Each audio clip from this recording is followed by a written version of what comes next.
Welcome.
Mom.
What's up, everybody? Welcome to another live. We're going to have some fun today. We got some film that we're going to review. You see me looking at it already. What's up, Journey Knoll? If you want to have your film reviewed, you could submit it to that little banner that's happening. But before we do that, there's this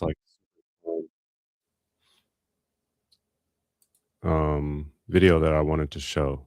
It's really cool.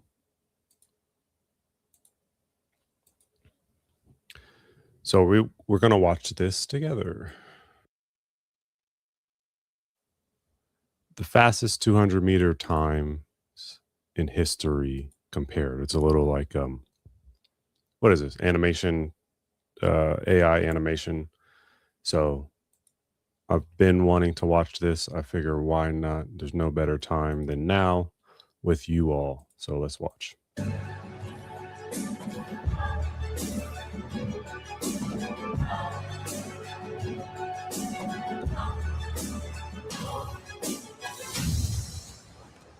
Fastest man by decade, 1960, 1970s, 1980s. Tommy Smith. I actually went to a Tommy Smith meet in at Simplot Games in Idaho. Met Tommy Smith, got a picture with him, me and one of my best friends. So let's see what Tommy Smith does in this 200.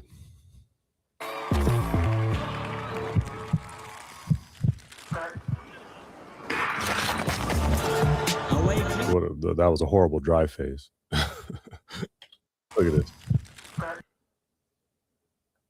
Horrible block setup. Maybe not horrible, but look at that back foot not even connected to that pedal. And watch these little tiny steps. What kind of a drive phase was that? Oh, he got up, he got going. So Tommy Smith won the 1968 Olympics. Damn, his 50-meter split is 5'9". That is pure elegance, ladies and gentlemen. So smooth. It's all about him. He is well known for raising his black power fist in protest during the medal ceremony. Very cool. I got to get a picture with Tommy Smith. 15-1, 150 split. Just a lane in the Whoa. Arms up, through the line. That's a 1983 for Tommy Smith. Here we go, 1970s. Pietro Mania. Sorry if I say that wrong. Pietro. Look like a beast though. Let's see.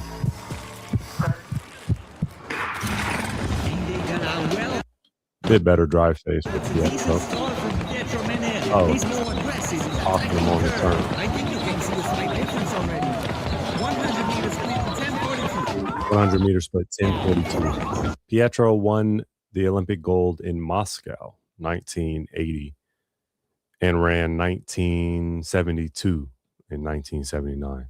Still driving, still pushing, and Smith celebrating. 15:01 split for Pietro. Now, this is where Tommy Smith goes wrong.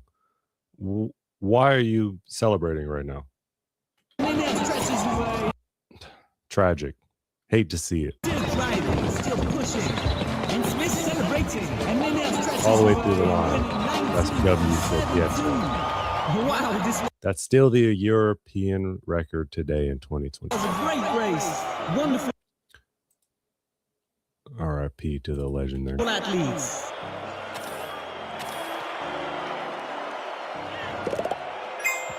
That was Pietro for the 70s. Let's look at the 80s. Oh, Carl Lewis. Yeah.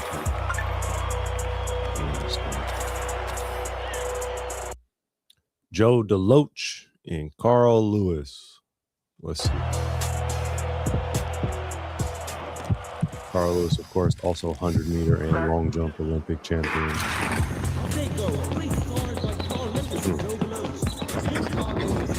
Okay, so we got Tommy Smith out there. We got Pietro, right? Carl Lewis, 50. 5'8", 2'5". Okay, and Lewis.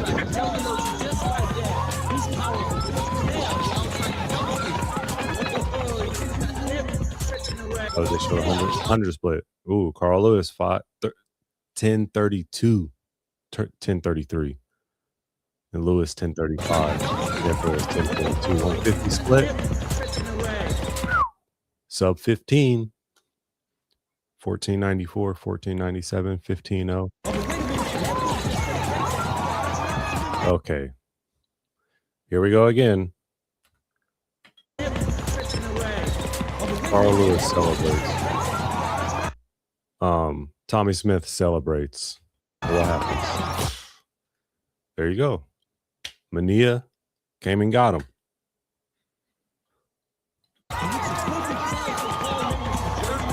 Can't be celebrating before the line. Got to run through. You're not Usain Bolt? Yes. Lewis celebrated during his personal best of 1975 like Tommy Smith. I guess you're only at the Olympics a few times. You might as well celebrate when you know you got it in the bag. But I also wouldn't know what it's like to run sub 20 in the 200. So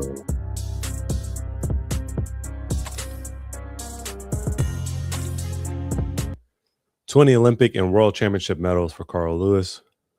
That's over the 100, 200 long jump. Okay, we're heating up. Into the 90s now. We got Michael Johnson. 200, 400 meter specialist. Unique running style that allowed me to create more force, which helped create speed. Okay.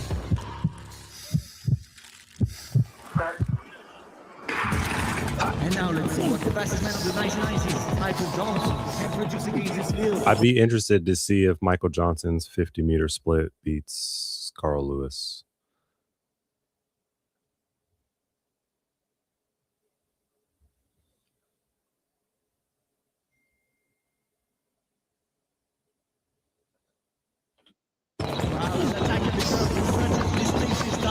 Oh, missed it. Okay. It did. So if Michael Johnson theoretically was running the 100 during Carl Lewis era, he would have won. 5.79 to 5.825. But he could also just be a very strong curve runner. There are people that are just good at the turn. But obviously, Michael Johnson's good around the whole track. So that theory doesn't really hold up to be true. Striking, boy. Look at that distance. 10:14, 10:32, 10:35. Let's see if he can maintain his lead. That's a huge improvement. That gap is crazy. He keeps going, and he keeps 1462, 1494. All the way through the line. Runs all the way through the line. Gets a 19:32 as a result. 3-2. That's a fantastic time. Wow. Here we go. 2000s. From 1990 to the 2000s. In this, I don't want to say it wrong. Millennium, decade, century.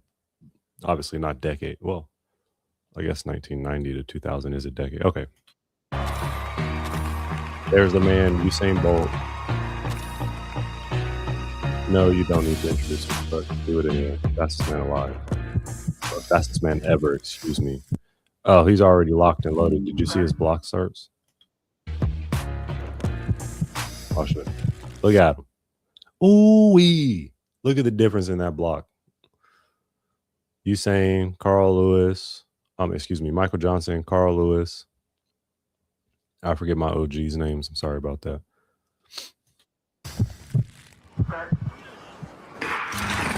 Go on. Think 560. When in a 50 meters, you're ahead by 0.2 almost. That's insane. Yo, what's up, Mitchell Koska? How's it going?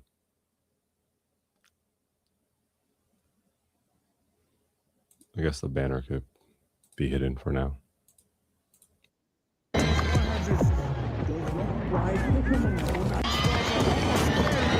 Striking. 992. I mean, that's got to be a somewhat of easy. For someone that can go, well, I guess maybe he didn't go 958 yet. Or maybe he did. But someone that goes 958, 99 is probably 1344 for the 150. Bomba.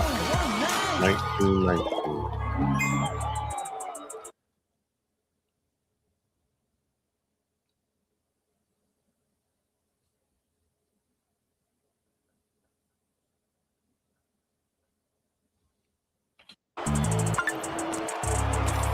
Johan Blake, the Beast. Second fastest man ever.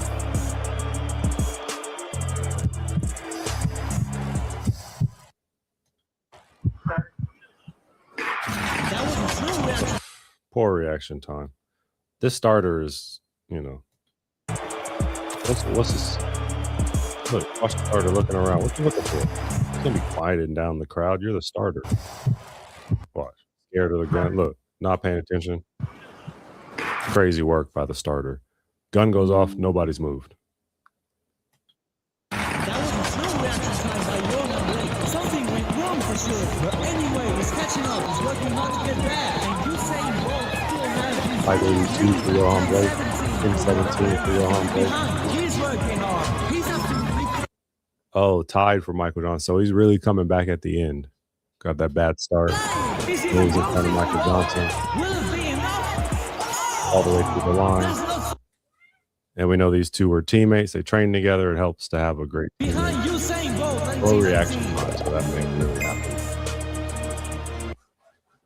Special appearance. Can you see him back there? Look at him. There he is. Okay. Can you hear that?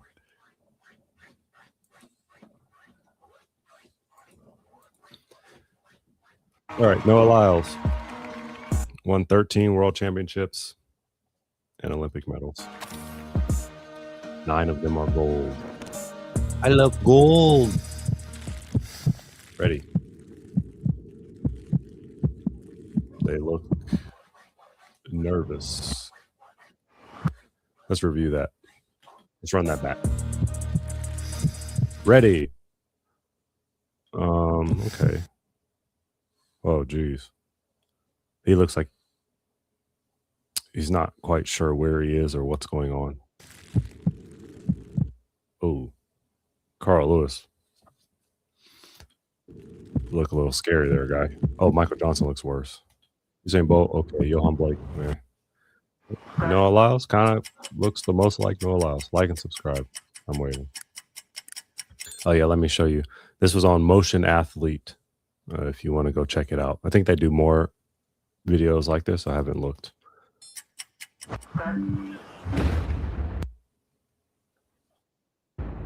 Oh, the slow-mo start. Where's Noah Lyles going? He's already ahead of Blake Sloan, getting into his running. I think he's just behind Bolt. He's in second place. Wow, 100 meters time in 10:07. But it's all about Bolt, and he's being chased by an entire world. Everybody should catch up. The line's coming. There you go. Blake is catching up. That was a fantastic race, ladies and gentlemen.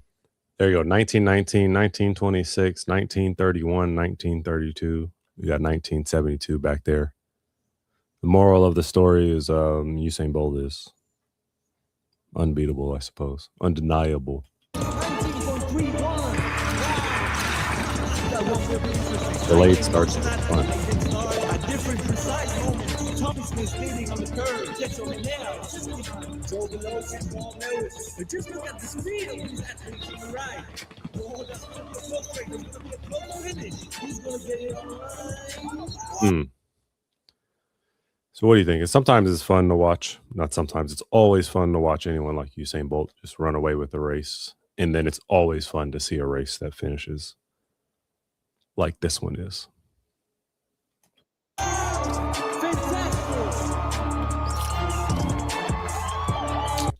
There you go. Very good. So maybe this channel also has Usain Bolt versus human speed limit.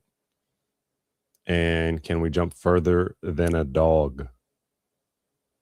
Can we jump further than a dog? Oh, was I not showing that at all?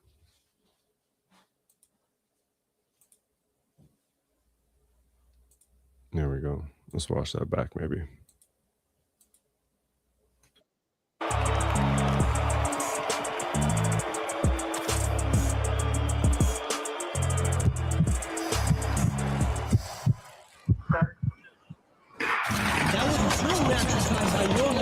Something went wrong for sure, but anyway, he's catching up. He's working hard to get back, and Usain Bolt still has his huge lead, 10:17 for Johan Blake. He's a bit behind. He's working hard. He's absolutely flying. He's even closing on Bolt. Will it be enough? Absolutely not. That's not so far behind. Johan Blake, 19.26, behind Usain Bolt, 1919.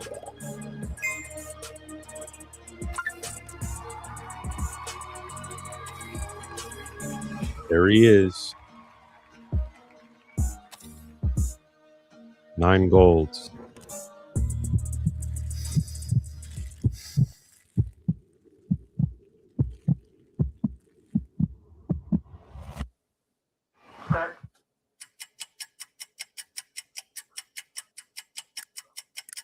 This is the channel. If you want to subscribe. Off they go.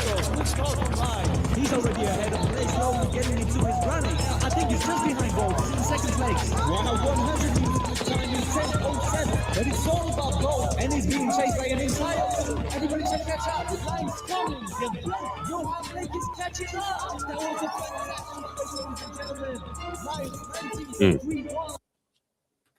That was a fantastic place, ladies and gentlemen. That's crazy. That's the difference in 0.1, right? Basically 1920 to 1930. And this is the difference in 0.5. Excuse me, 0.05. Lions 19.31. That one will be interesting. I think motion at Delayed start. a different precise moment. Tommy Smith leading on the curve. Gets over now. Just behind Joe below 6-1 Lewis. But just look at the speed of these athletes on the right. Oh, that's going to be a close break. That's going to be a close finish. Who's going to get it on the line? Fantastic.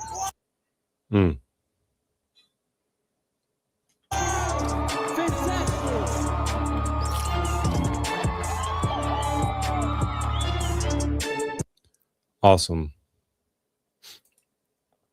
Now let's look at our own Olympians, our own athletes. Okay, we got a lot to cover. Let's see how this goes. Let's see how much we get through. Okay, so let me close this door.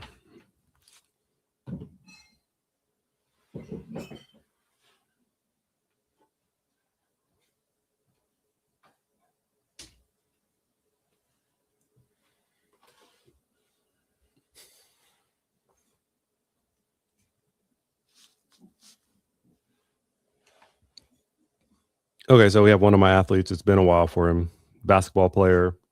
Wanted to go over his block starts.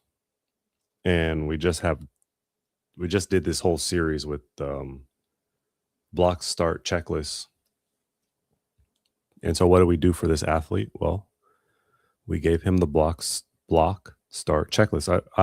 I just also would like to, here's what I could do.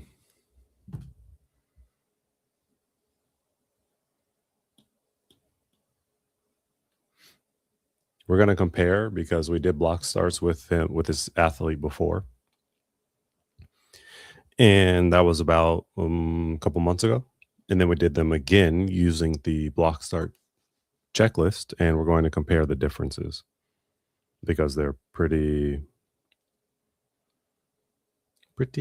big.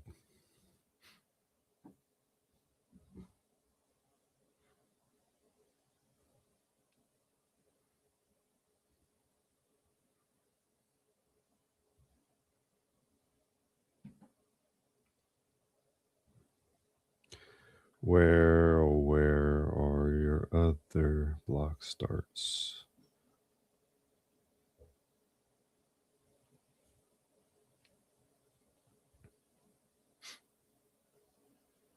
I think maybe these are them.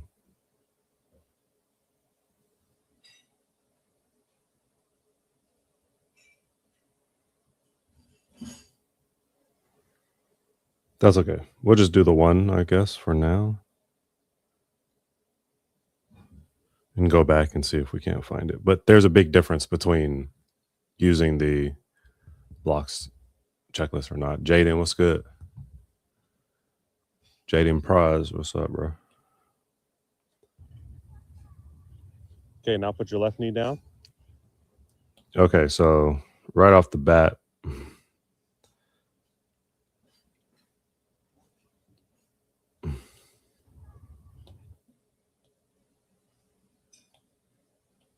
look at this. Hips sitting back on his heels is exactly what we are trying to avoid. Okay, now put your left knee down. As soon as he puts his left knee down, hips Square your hips up. shift forward. So come up, load the pedals again. Both knees down. Come off of your hands, keep your knees down. So sit up on your knees. Face your hips down the track as though if you had eyes that were wanted to look down the track. Yep. Now put your arms down on the line. Keep your hips facing. Yep. Okay. So now So we're going to compare that position.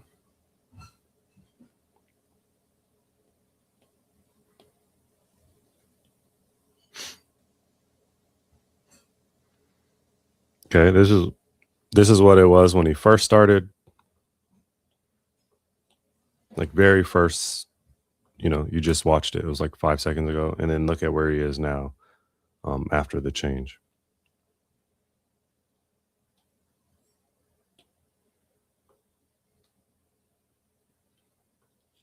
You like to keep one knee up, right? Yeah. Which is totally fine. But you're not allowed to move your hips back as you lift your one knee. So lift the knee, but don't move your hips. Your left knee. Got confused about which knee to There you lift. Okay? So you see, now you just rock the back a little bit. Yes. Let's see. Okay, so he likes to keep one knee up. I don't really care. That's fine. I teach all my athletes to do one knee down, but it's whatever, to be honest. I don't care up, knee down, but you just shouldn't let this rock back situation happen. So he wants to see us soon. He actually was okay for a while. Like, this is fine that knee is up, but he's doing what every athlete wants to do. Every athlete who's new to blocks wants to do, which is to relieve pressure off of their hands. So they push back as he just did. And then that relieves a little bit of pressure off of the hands compared to when he's forward here. Okay. So, again, like, I think that's okay, actually. Shoulders, overhands, fine. But then he pushes back too much so that he is now, once again, sitting on that back foot.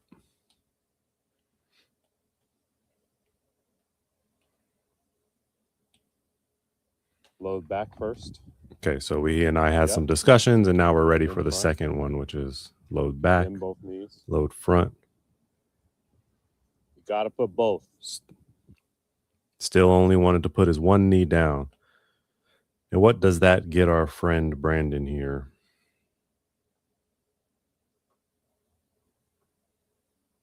Look at that. Look at how crunched that position is. Like, let's see, compared to after we've done the work.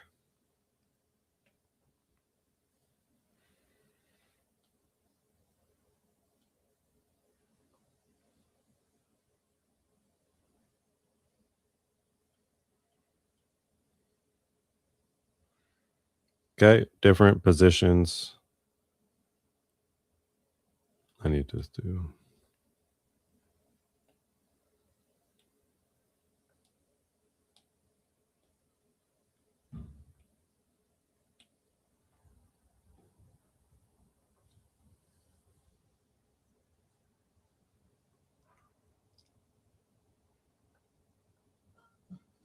Set.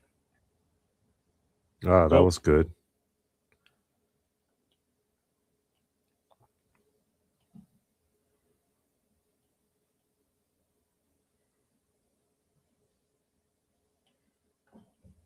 That was good. That was a short step there.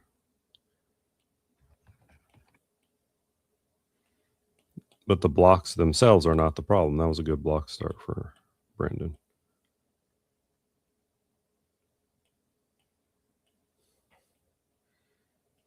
Nice forward lean.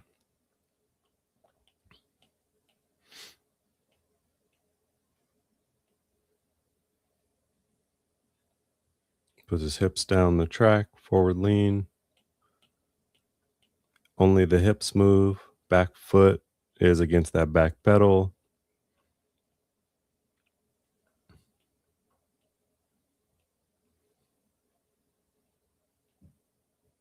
Not bad off that front block. A little bit soft ankle, which is one of Brandon's problems, and then he does not get off.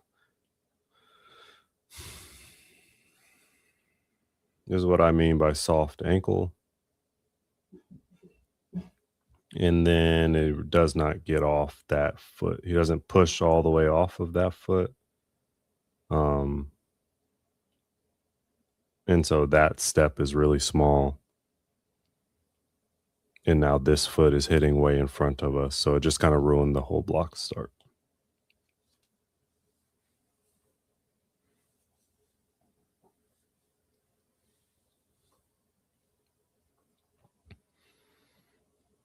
Those are your marks.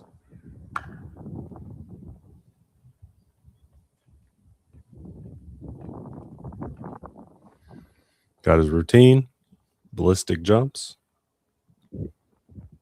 loaded back pedal first, then the front, then both knees go down.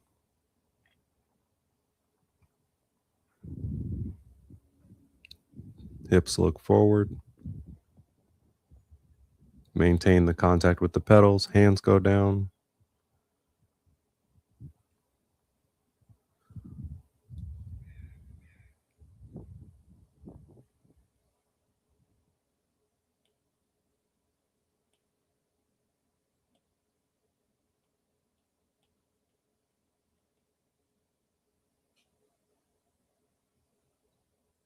Nice push.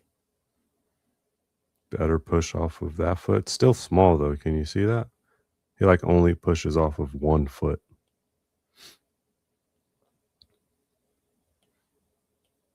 Yeah, but he gets small the whole way. So even that is not good. So his dry phase is the problem, right? The blocks are no longer the problem for Brandon. It's now the dry phase.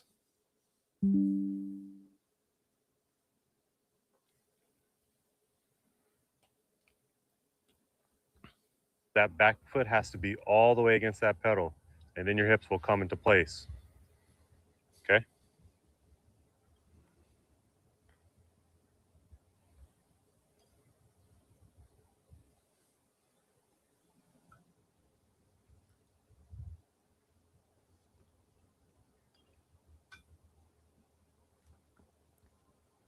Set.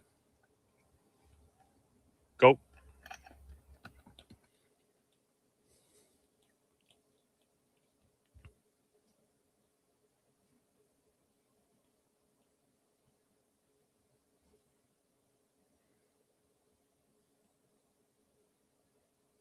So he really doesn't push off of his feet well.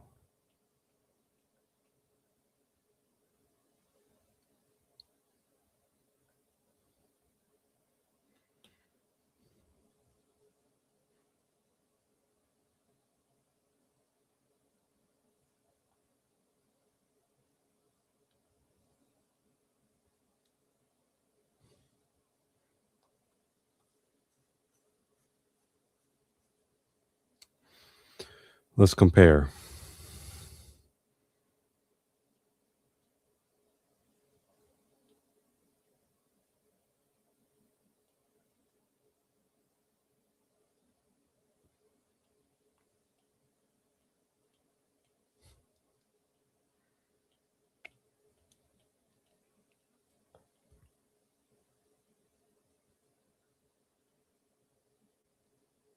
Yeah. So he's missing just that little piece, but it's a big, big little piece, which is that foot pushes all the way off the big toe. But for Brandon,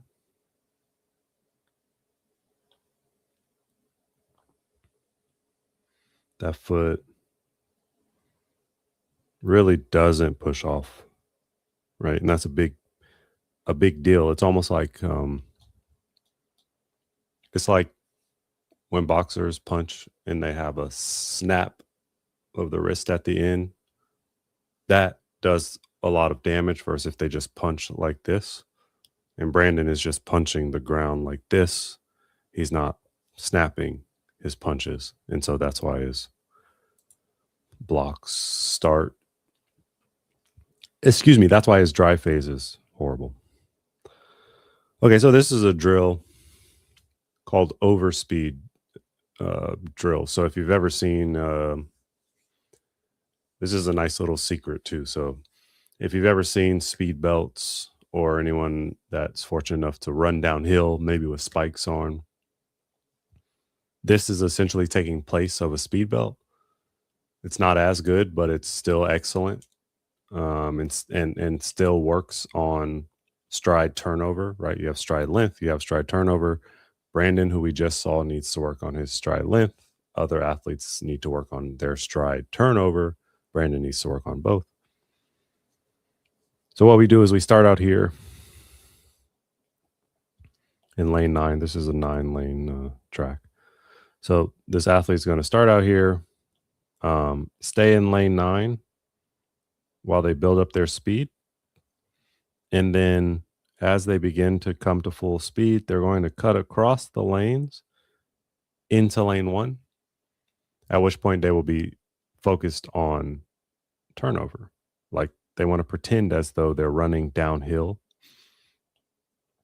Okay, I know the turn is flat, but we want to pretend like this is a hill that we get to run down. And then that is where we focus on turnover and leg speed. So you're going to see this athlete do it. Starts up high, gets her speed going. As she comes to full speed, comes across all the lanes and is really focused on turnover, almost exaggeration of turnover. That's what I'd like to see in this drill. So let's see him. I believe this is her brother. Let's see Satchel do them as well.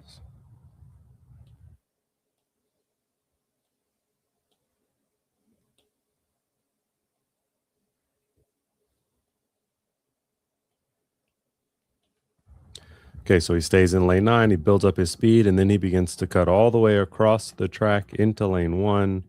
And his turnover was very much slow, not improved. Like he's not simulating the downhill aspect. And so that stride turnover, that stride frequency was almost the same as it normally was. And in this drill in particular, we want to emphasize stride frequency. So that's what I told Satchel on this next one, is to pay attention to that stride frequency and exaggerate it.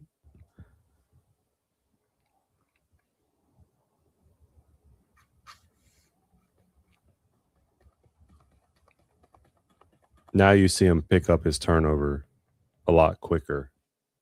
And so that is what I'm looking for in that drill. So Satchel, if you're watching or if you see this, you need to work on that.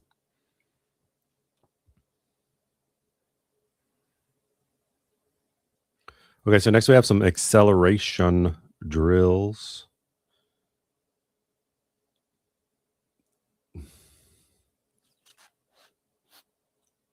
Okay, we're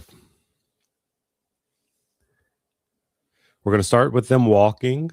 This is the progression of how we learn how to do early acceleration. So essentially a dry phase. And what is a dry phase? What is early acceleration? Acceleration is just when you push hard off of the ground. So you're going to spin just a little bit, a fraction of a second longer, pushing off the ground. Whereas in the drill, the overspeed drill that we just went on over, the overspeed drill that we just watched is about stride frequency, but acceleration is more so about stride length. Obviously, you want it balanced, you want it mixed, but by definition, acceleration is when you provide more force into the ground, right? F equals ma is the scientific equation. If we're going for acceleration, then we need to increase force because our mass is constant. So that's when people refer to acceleration, they basically just mean spin that little bit second longer, pushing off the ground. And when people refer to stride frequency or turnover, it's no longer about pushing. It's now about tap, tap, tap, tap, tap, tap, tap, tap, tap, tap, tap. Keep that turnover going. The more experience you get, the more you do, you learn how to blend the two. Because usually athletes favor one or the other. They're decent stride length, but slow turnover because they've been doing distance their whole life, or they really they think they understand the concept of speed, and they somewhat correctly understand that it's about how quickly and you move off the ground, but then that leads to really short strides. So you want a blend of the two. So this is a drill for acceleration. So I'm just walking and practicing my drive phase.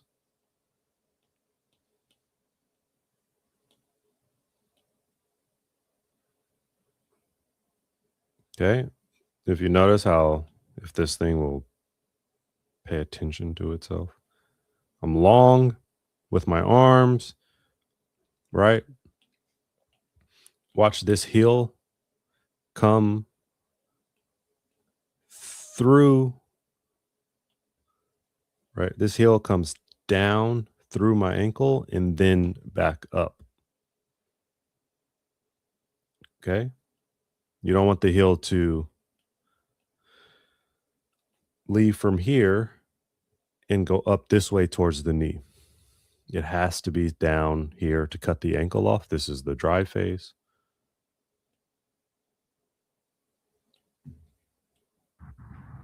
Okay. And then let's see Satchel. So one of the problems for Satchel is his drive phase, and you see his heel.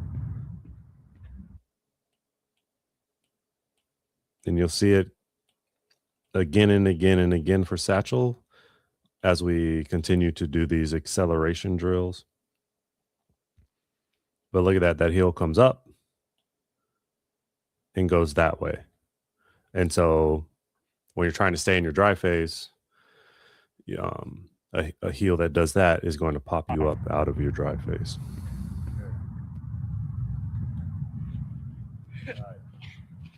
And Shane does it a little better, even though she wasn't as certain what the drill was asking her to do, which is fair. It's a interesting drill that I picked up from, I think, the Altus trainer, Stu McMillan, maybe.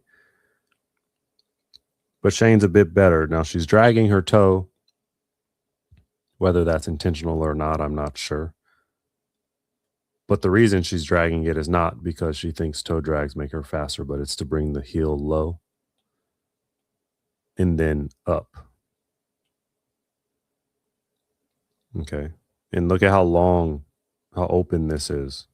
This is very good by Shane, even though she doubted herself. But this is good. Why would I be best? See, Satchel can't get out of the habit of picking that heel up and cycling it.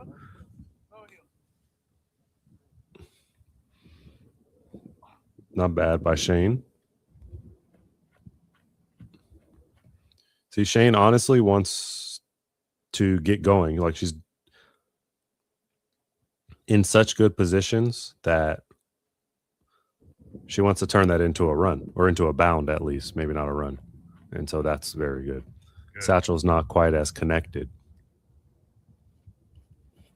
Is this glitchy for y'all?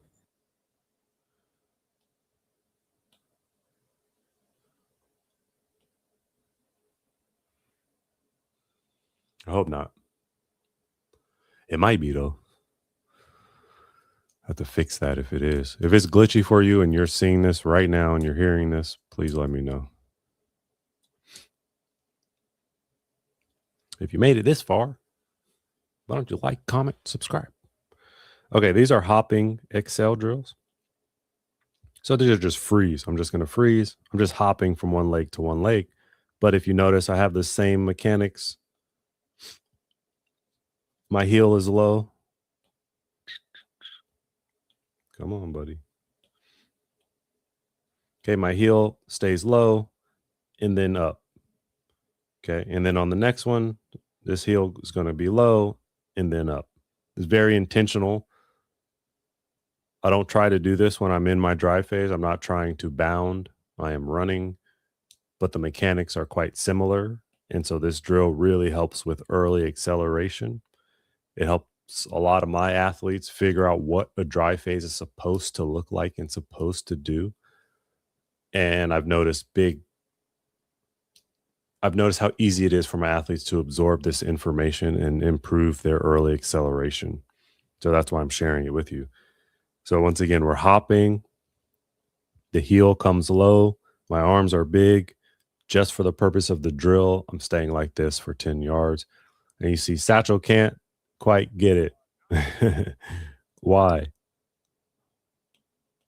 Again, look at the difference. Look at how small his strides are compared to mine. We're fairly similar heights. I don't know how tall he is actually, but it shouldn't look this much different. Boom. That's a nice open. Leg comes through. Knee is powerful through. Satchel, that leg that's off the ground, the leg that's pushing off the ground for Satchel is so quick to react that he can't even get fully extended. And that is a problem, right? That's him not pushing fully. He's trying to operate too quick off the ground, not staying patient.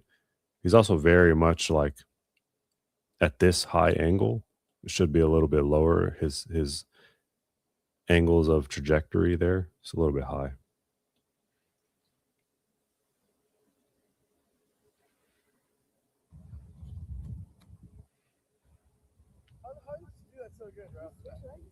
Yeah. Drive phase. You got to switch. Boom, land, and stop.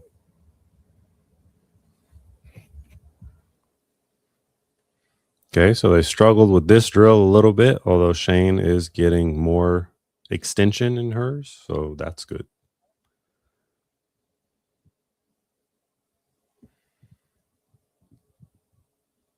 Boom. Boom. I'm really exaggerating the push. I'm letting the foot that's in the back hang because I want to explore the limits of my stride length. Where am I at when it begins to feel unnatural? Where am I at when it feels really short? I want to explore these things. And so you see Satchel doesn't even give himself time enough to push, to explore his stride length limits, to explore his acceleration limits. So he won't have great acceleration to top end speed. He's probably going to get in the blocks as he has before, attempt to do his drive phase, but feel like he's just spinning his wheels because he's not pushing. And acceleration is about pushing.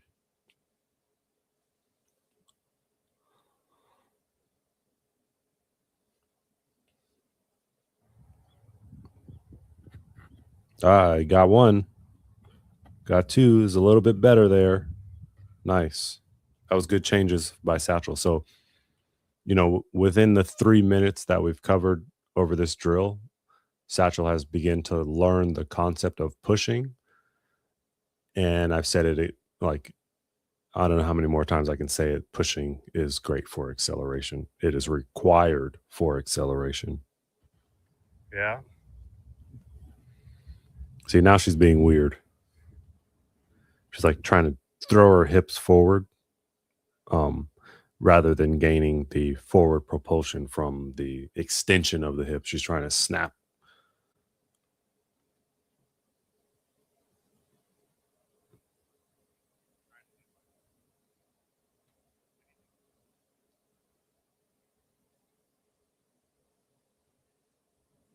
See?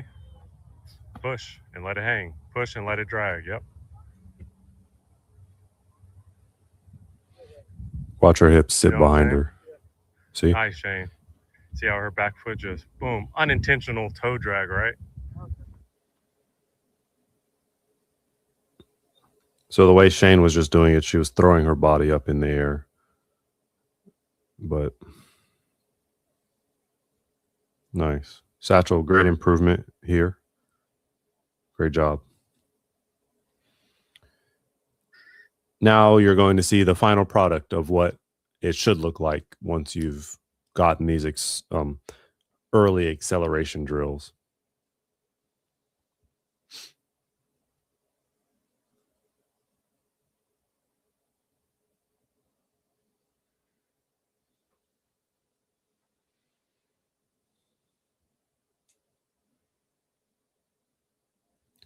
Okay.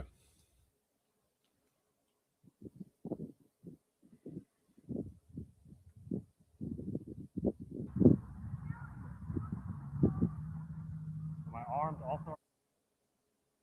So I'm showing them now what it looks like when you piece everything together. It should look like this. You can go back and go slow. And so this is a little bit much more closely related to dry phase mechanics. You want to make sure that you're running, not forcing yourself to try to bound. But this is what you want. You want the low heel recovery, swinging through, and you want full extension. You want to begin to gain distance, especially for those first 3 or 4 steps in the dry phase. And then you can begin to naturally cycle, and then your body will put itself into the position it needs to be in. Learn to trust your body, you know. Although I guess this is quite unnatural for most people.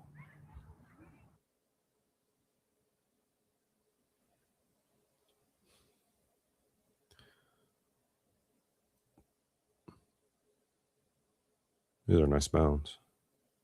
Not to toot my own horn, but these are nice bounds. For an old guy, I guess. Yeet. Okay.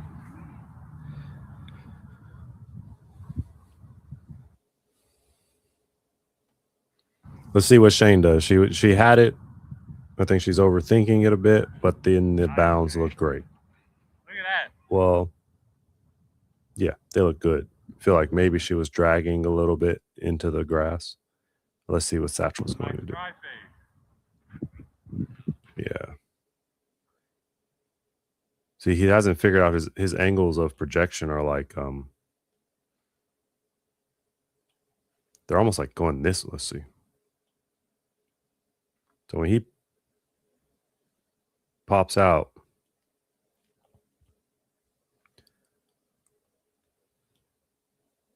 look at his angle. It's even higher than what I had initially, right? That's him.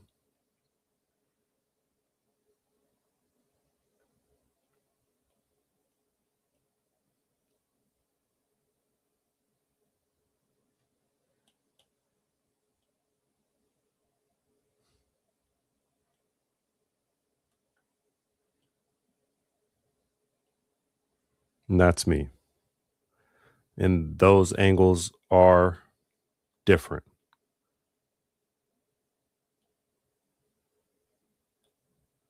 How do you do this?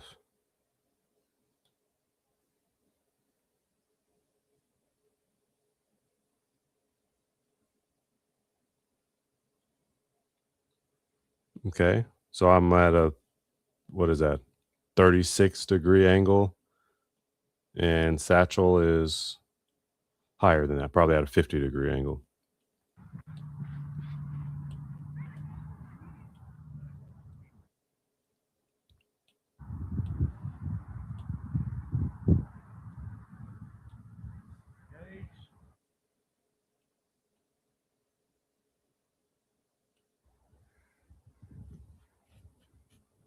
Not bad. Oh. I think she fell into the grass on that one.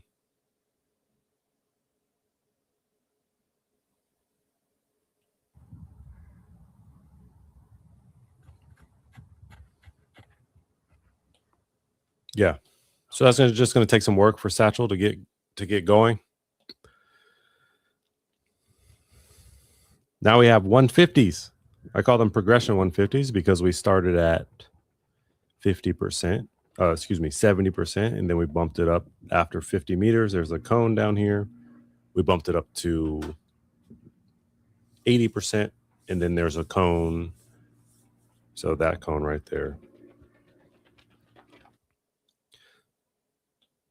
So this cone, so we started out at 70%. once we pass this cone, we bump it up to 80%. There's a cone down here that you can't see that's 50 meters ahead. And once we get to that cone, we bump it up to 90%. The goal here is to be as efficient at 90% as you are at 70%, because often what happens is when I ask people to do 70%, they are almost, they look much better. They're much more fluid. They're more relaxed. And then when you ask them to go above 85%, 90, 95%, everything begins to get tense and tight, and they're really struggling and fighting. But the third piece of that speed equation of stride length, of stride frequency, the third piece is efficiency. How well do you return energy through your body? How well do you displace your energy onto the ground? How relaxed can your muscles be? Because sprinting is a sport of expansion and contraction of the right muscles at the right times. And if they're not able to expand, you're going to be slower. And if they don't contract, you're going to be slower. So we have to find that balance. And these are one of the helpful ways to find that balance, are running these progression 150s. You've seen people that do in and outs as well with cones, where you speed up, maintain in between cones, but you try to relax. So let's see how well they do these. They look relaxed. They look good. This was a problem for both of them. And on this day at this practice, they both looked much better, much more smooth in their running.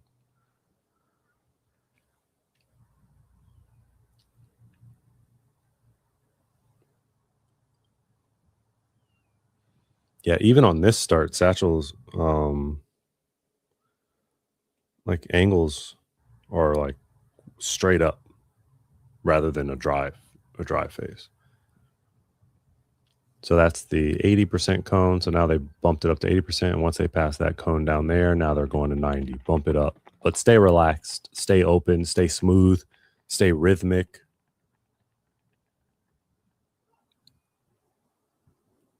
This is good. You got to go slow before you go fast. This is exactly that. Slow is smooth, smooth is fast. Good. Up tall, turnover, turnover, turnover. I can't tell you how many athletes are nice, buff, big, and tight, and slow.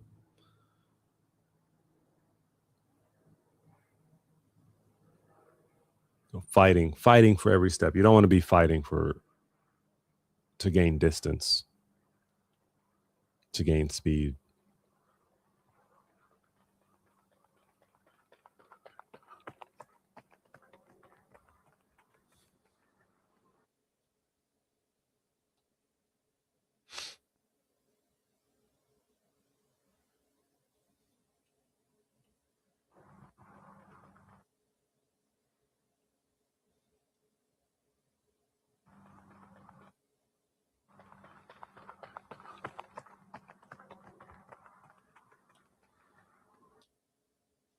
All right, that was awesome. We got through more than I thought we would. Is there anything else that I wanted to do? Got their buildups here.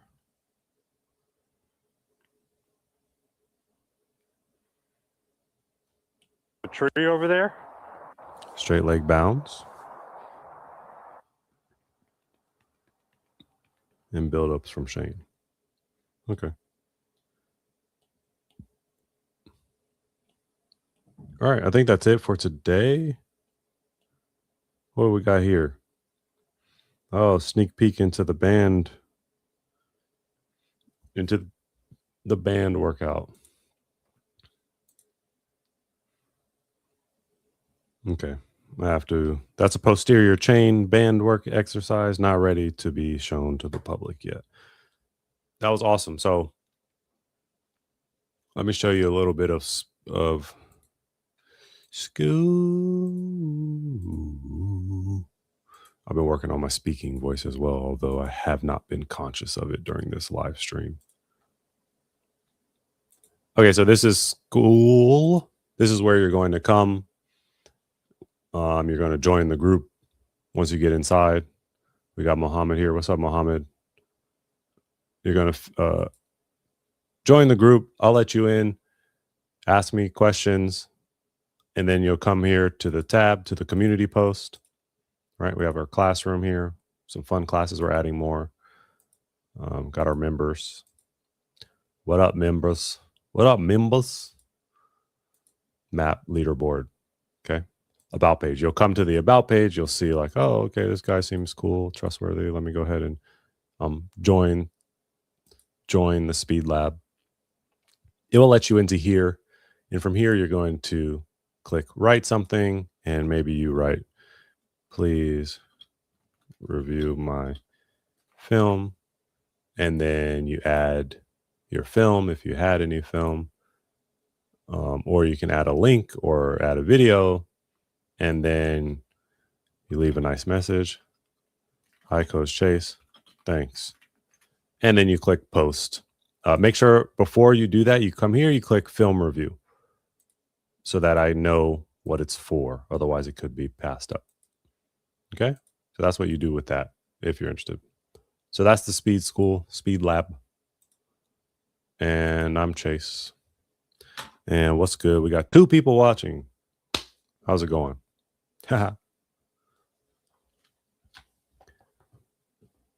Nobody?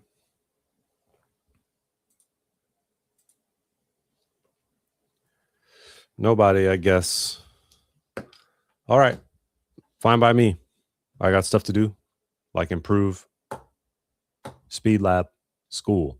So I'll see y'all later. Adios.